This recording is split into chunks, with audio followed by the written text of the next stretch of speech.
ছোট্ট একটা গুনার কথা আপনাদের অল্প বলবো, যেটা আমরা সবাই করি। সেটা হলো, মুসলমান যখন আর এক মুসলমানকে খারাপ জানে, তখন এই মুসলমান ওই মুসলমানের গীবত করে। গীবত শোনেন? গীবত মানে কি? গীবত কি সত্য কথা না মিথ্যা কথা? মিথ্যা কথা, আসলে ঠিক না। গীবত শতভাগ সত্য কথা, 100% সত্য না হলে ওটা গীবত হবে না। গীবত হওয়ার জন্য প্রথম শর্ত হলো ওটা 100% সত্য হতে হবে। মিথ্যা হলে সেটাকে বলা হয় অপবাদ, বদনাম, মিথ্যা বদনাম। আর গীবত হওয়ার জন্য শর্ত কি? প্রথম শর্ত কি? শতভাগ সত্য হইতে হবে।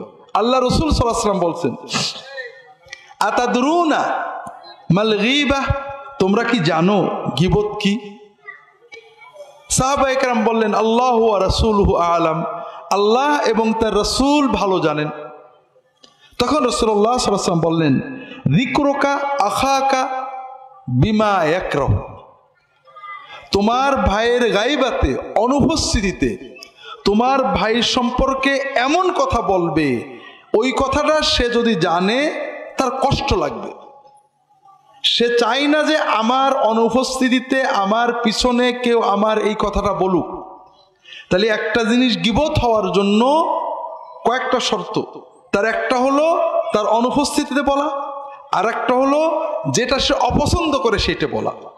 সাহাবীরা প্রশ্ন করলেন, ইয়া রাসূলুল্লাহ আরাইতা ইন কানা ফি আখি মা আকুল, ইয়া রাসূলুল্লাহ আমি যেটা বলছি সেটা সত্য হয়, আমার ভাইয়ের অনুপস্থিতিতে তার পিছনে আমি এমন একটা কথা বলছি যেটা সত্যই তার ভিতরে আছে।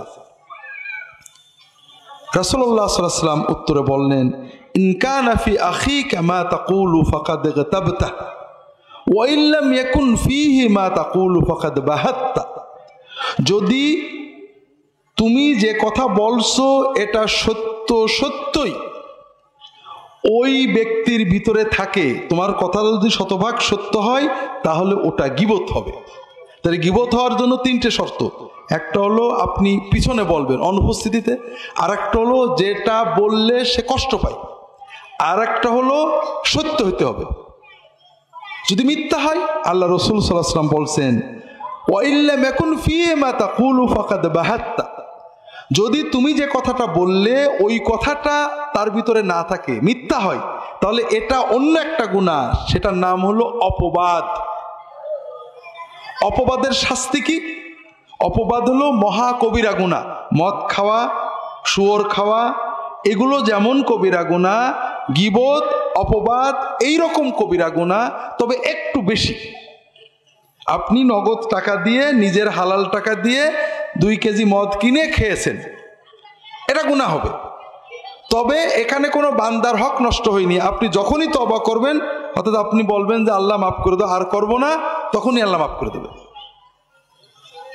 কিন্তু আপনি গীবত করেছেন, অপবাদ করেছেন, অথবা যে কোনোভাবে অন্য মানুষের হক নষ্ট করেছেন, আল্লাহর কাছে তওবা করেছেন, আল্লাহ আমি অন্যায় কাছে মাফ করো, আর করব না, এটাতে 16 আনা মাফ হবে না।